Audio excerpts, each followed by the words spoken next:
ಚಿಂದಿ ಉಡಾಯಿಸೋ ಖಾರ ಬಣ್ಣ ರುಚಿಯನ್ನು ನೀಡುತ್ತದೆ. ಮೆಣಸಿನ ಪುಡಿ ಚಿಂದಿ ಉಡಾಯಿಸೋ ಖಾರ ಬಣ್ಣ ರುಚಿ. ದೆಹಲಿಯಲ್ಲಿ ಕಾಂಗ್ರೆಸ್ ಕಾರ್ಯಕಾರಿಣಿ ಸಭೆ ಇದೆ. ಎಐಸಿಸಿ ಅಧ್ಯಕ್ಷ ಮಲ್ಲಿಕಾರ್ಜುನ್ ಖರ್ಗೆ ಅವರ ನೇತೃತ್ವದಲ್ಲಿ ನಡೀತಾ ಇರೋದು. ಉಗ್ರರ ದಾಳಿಯಲ್ಲಿ ಮಡಿದವರಿಗೆ ಸಂತಾಪವನ್ನ ಸೂಚಿಸುವಂತಹ ಸಭೆ. ಮೌನಾಚರಣೆ ಮೂಲಕ ಸಂತಾಪವನ್ನ ಸೂಚಿಸಿರೋದು. ಹಲವು ನಿರ್ಣಯ ಕೈಗೊಳ್ಳಲಿರುವಂತಹ ಕಾಂಗ್ರೆಸ್ನ ಮೀಟಿಂಗ್.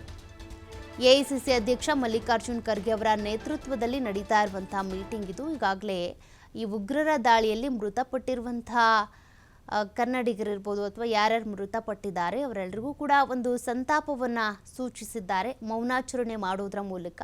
ಜೊತೆಗೆ ಇವತ್ತಿನ ಈ ಸಭೆಯಲ್ಲಿ ಬೇರೆ ಬೇರೆ ನಿರ್ಧಾರಗಳನ್ನು ಕೈಗೊಳ್ತಾರೆ. ಅಂದರೆ ಉಗ್ರರ ದಾಳಿ ಆಯಿತು, ಎಷ್ಟು ಜನ ಸಾವನ್ನಪ್ಪಿದ್ರು, ಅಲ್ಲಿ ಏನೆಲ್ಲ ಆಯಿತು, ಯಾರು ಬಂದಿದ್ರು, ಏನು ಕತೆ, ಇದೆಲ್ಲದಕ್ಕೂ ಸಂಬಂಧಪಟ್ಟಂತೆ ಯಾವ ರೀತಿಯ ಒಂದು ಹೆಜ್ಜೆಯನ್ನು ಇಡಬೇಕಾಗುತ್ತೆ ಮುಂದೆ ಅಂತ.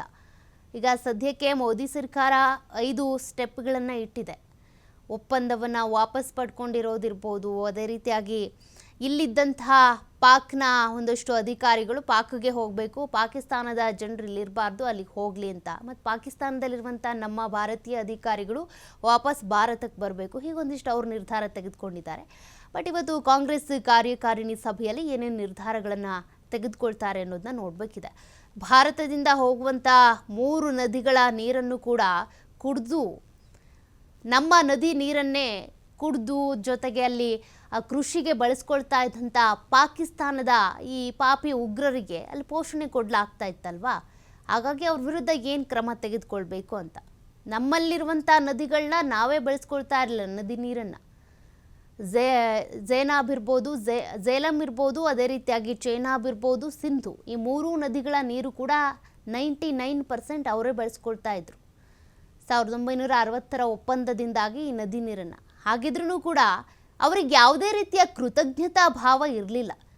ಈ ರೀತಿ ಉಗ್ರರನ್ನ ಪೋಷಣೆ ಮಾಡಿ ಮಾಡಿ ಮಾಡಿ ಈಗ ಜಮ್ಮು ಕಾಶ್ಮೀರದಲ್ಲಿ ಈ ಅಟ್ಯಾಕ್ ಆಗೋದಕ್ಕೆ ಅವರೇ ಪ್ರಚೋದನೆ ಕೊಟ್ಟಂಗಾಯಿತು. ಹಾಗಾಗಿ ಪಾಕ್ ವಿರುದ್ಧ ಏನು ಕ್ರಮ ತೆಗೆದುಕೊಳ್ಬೇಕು. ಒಂದು ಕಡೆ ಈಗ ಮೋದಿ ಸರ್ಕಾರವಂತೂ 5 ನಿರ್ಧಾರ ತೆಗೆದುಕೊಂಡಿದೆ. ಮತ್ತೊಂದು ಕಡೆ ಇವತ್ತು ಕಾಂಗ್ರೆಸ್ನ ಕಾರ್ಯಕಾರಿಣಿ ಸಭೆಯಲ್ಲಿ ಎಐಸಿಸಿ ಅಧ್ಯಕ್ಷ ಮಲ್ಲಿಕಾರ್ಜುನ್ ಖರ್ಗೆ ಇರ್ಬೋದು, ಸೋನಿಯಾ ಗಾಂಧಿ ಇರ್ತಾರೆ, ಜೊತೆಗೆ ರಾಹುಲ್ ಗಾಂಧಿ ಅವರು ಇರ್ತಾರೆ. ಅವರೆಲ್ಲರೂ ಏನು ನಿರ್ಧಾರ ಮಾಡ್ತಾರೆ ಅದನ್ನು ನೋಡಬೇಕಿದೆ.